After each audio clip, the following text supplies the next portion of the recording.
आखिरी चचा शाहिद हैं।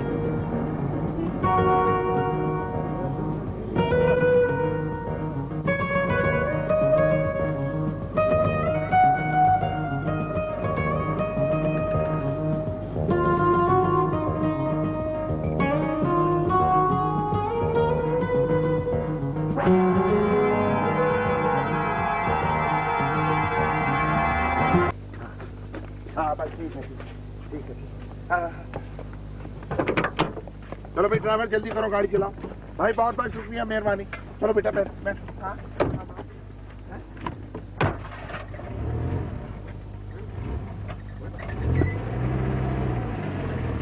पेटीज मंगवा ले। पेटीज ले। नरम लाना है, गरम लाना है। मैं तुम्हारे मुंह से तुम्हारी कहानी सुनना चाहता हूँ। क्या कह रहे हैं आप?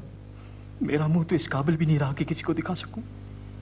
जो शख्स दिन में 3 बार खुदकशी की कोशिश करे और नाकाम रहे, उससे बढ़कर नाकाम इंसान दुनिया में और कौन होगा? क्या कह रहे हो बरखुरदार?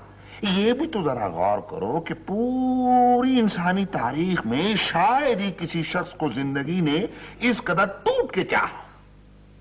लोग जिंदगी के पीछे भागते हैं, तुम मौत के पीछे भाग रहे हो। और मौत वो तुमसे इस कदर खौफजदा है कि तुम्हें देखते ही मुंह छुपा लेती।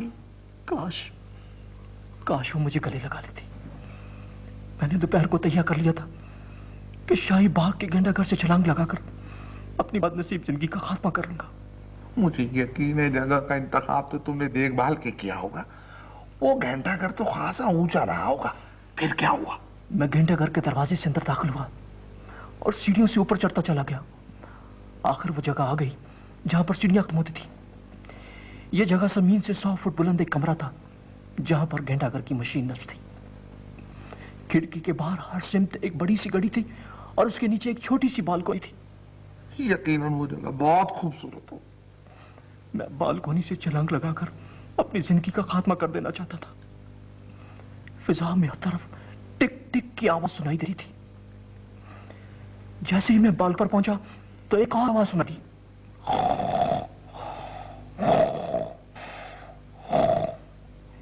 यकीनन वो मौत की आवाज हो गई। मौत की आवाज कहां थी जनाब? उस कमबख्त चौकीदार की आवाज थी जो बालकोनी पर चारों ताने खराटे ले रहा था। हाय हाय हाय, सारा सस्पेंस खत्म हो गया। मेरा क्या हाल हुआ सर? खुदकशी का सारा अरमा दिल मेरा क्या। मैंने दिल में सोचा कि अगर उस कमबख्त चौकीदार की आंख खुल गई तो मुझे कोई चोर या उचक्का समझकर पूरी तरह से पीटेगा। हो सकता है पुलिस के हवाले कर दे। मैं उल्टे कदमों से वापस लौटा और इस तरह से खुदकशी की यह पहली कोशिश बुरी तरह से नाकाम हो गई। ना बरखुरदार ना, ये कहो कि ये पहला मौका था जब तुमने मौत की बिसात उलट दी। फिर क्या हुआ? मैं फौरन रेलवे स्टेशन पहुंचा। किस कदर तेज काम करता है तुम्हारा जहन। यानी घंटाघर से उतरते ही फौरन तुम्हें रेलवे स्टेशन का ख्याल आया। मैं जैसे ही प्लेटफॉर्म पर पहुंचा तो मुझे मालूम हुआ कि जिंदगी में पहली बार बुलान मिल ठीक वक्त पर आ रही है। सस्पेंस। तो गोया एक बार फिर मौत से तुम्हारी मुठभेड़ होने वाली थी।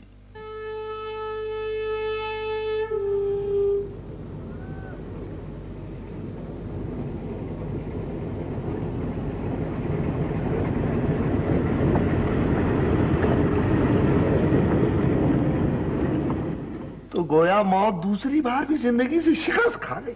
जी, और तीसरी बार अभी उस पहाड़ पर मौत ने मेरा मुंह चढ़ाया है। तुम ना सिर्फ एक शानदार नौजवान हो बल्कि खुश नसीब होने के साथ साथ एक आला ज़र्फ के मालिक भी हो।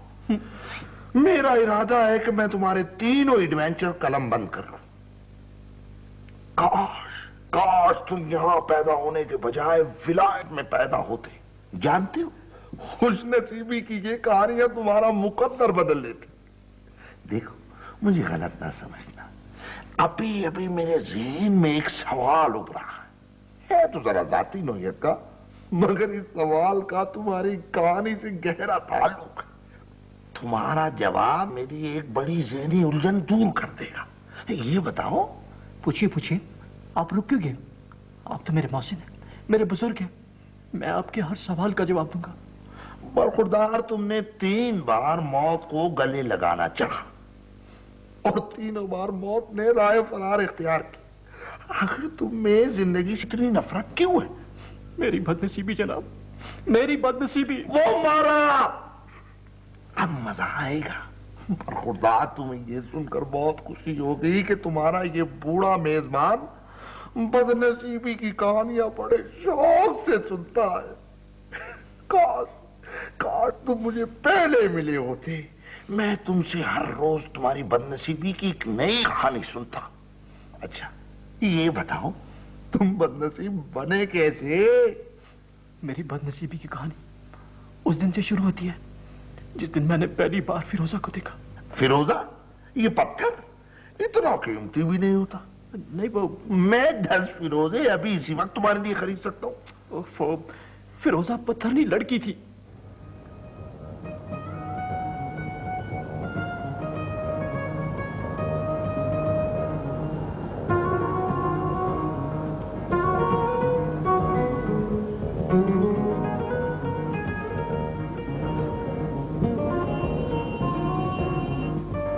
रहीम बख्श? जी, मेरा नाम रहीम बख्श नहीं है जी, मेरा नाम फरीद है, फरीद अहमद। कमाल है, आपकी शक्ल हूबहू रहीम बख्श की तरह है। पूछ सकता हूँ ये रहीम बख्श कौन है? अजीब इत्तेफाक है, आपकी शक्ल रहीम बख्श से कितनी मिलती है। पता नहीं कहाँ है आजकल। किसी दिन आइए ना आप हमारे घर, मैं आपको अपने चचा जान से मिलाऊंगी।